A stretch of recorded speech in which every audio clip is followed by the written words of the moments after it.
Assalamualaikum warahmatullahi wabarakatuh. Selamat pagi semua, semoga dalam keadaan sehat dan tetap semangat belajar ya. Hari ini kita masih membahas bab 3, yaitu peran pelaku ekonomi dalam kegiatan ekonomi. Sebelum kita masuk materi, Ibu akan memberitahu kompetensi dasar dalam pembelajaran kita kali ini. 3.3 menganalisis peran pelaku ekonomi dalam kegiatan ekonomi. Kompetensi dasar yang kedua, menyajikan hasil analisis peran pelaku ekonomi dalam kegiatan ekonomi. Indikator pembelajaran kita kali ini yaitu A. Kegiatan ekonomi, B. Peran pelaku ekonomi. Oke, kita lanjut ke pembahasan, yaitu indikator yang kedua, B. Peran pelaku ekonomi. Nah, poin yang pertama adalah rumah tangga sebagai pelaku kegiatan ekonomi. Rumah tangga atau keluarga memerlukan barang dan juga jasa untuk memenuhi kebutuhannya.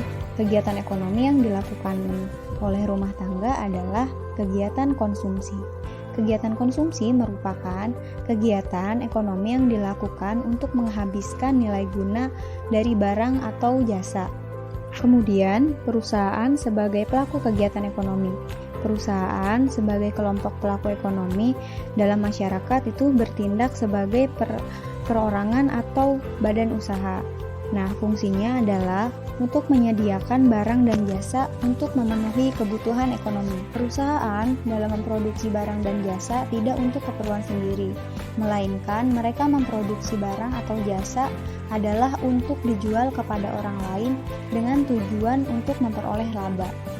Dengan menjual barang dan jasa, berarti setiap perusahaan harus melakukan kegiatan ekonomi yang lain, yaitu kegiatan pertukaran atau juga perdagangan. Nah, kemudian yang C, peran pemerintah sebagai pelaku kegiatan ekonomi. Nah, sebagai pelaku kegiatan ekonomi, pemerintah berperan sebagai rumah tangga dan juga berperan sebagai produsen atau perusahaan. Sebagai rumah tangga, pemerintah melakukan kegiatan konsumsi. Sebagai perusahaan, pemerintah melakukan produksi. Nah, pemerintah mengkonsumsi barang dan jasa untuk memperlancar tugasnya, untuk melayani masyarakat. Seperti meja, kursi, mesin ketik, komputer, kemudian alat kantor, listrik, bahkan juga kendaraan. Nah, dari pemerintah mengkonsumsi tadi adalah untuk menjalankan tugas pemerintahannya. Salah satu tugas penting dari pemerintah adalah menyediakan sarana dan prasarana umum, yaitu untuk meningkatkan kegiatan masyarakat. Seperti yang sudah Ibu sebutkan, pemerintah juga bertindak sebagai perusahaan. Nah, melalui badan usaha milik negara atau BUMN, pemerintah juga dapat menghasilkan barang dan jasa yang nantinya akan dikonsumsi oleh masyarakat. Sebagai contoh, PT Kereta Api Indonesia menghasilkan layanan jasa angkut kereta api. Poin berikutnya, B. Sektor luar negeri sebagai pelaku kegiatan ekonomi. Nah, sektor luar negeri sebagai pelaku kegiatan ekonomi ini berkaitan dengan ekspor dan impor. Bagi Indonesia, masyarakat luar negeri berperan sekali dalam kegiatan perekonomian. Kegiatan konsumsi atas barang yang diekspor dari Indonesia dapat dilakukan oleh rumah tangga maupun pemerintah di luar negeri.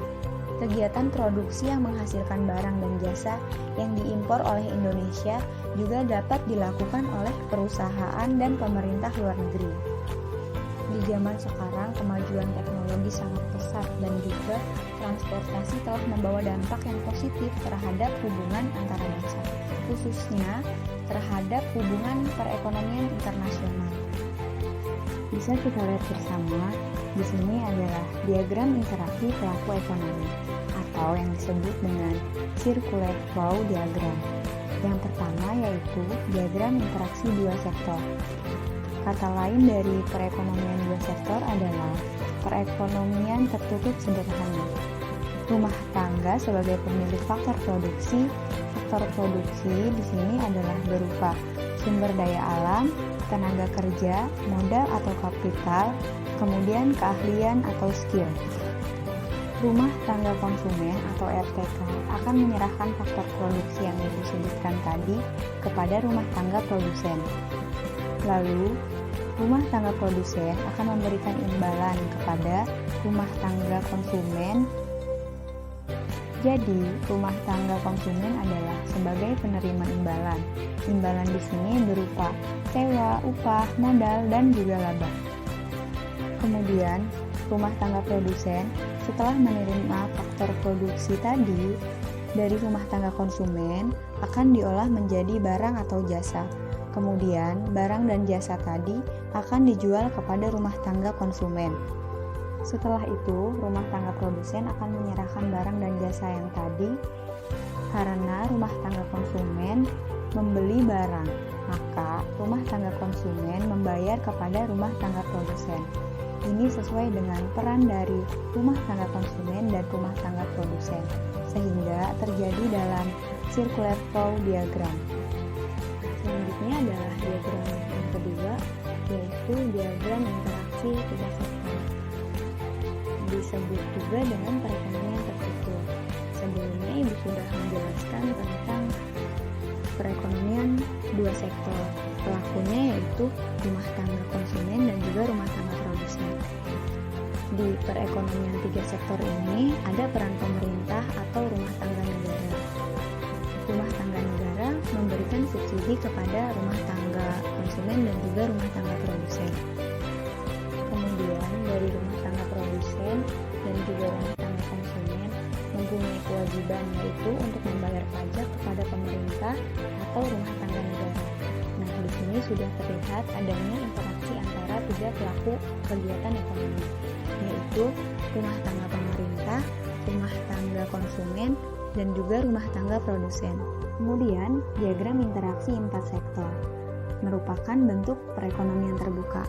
Nah, ciri dari perekonomian terbuka adalah adanya kegiatan masyarakat luar negeri dalam bentuk ekspor dan impor, dan juga pertukaran faktor produksi. Masyarakat luar negeri maupun pelaku kegiatan ekonomi dalam negeri terdiri atas rumah tangga konsumsi, perusahaan atau rumah tangga produksi, dan pemerintah.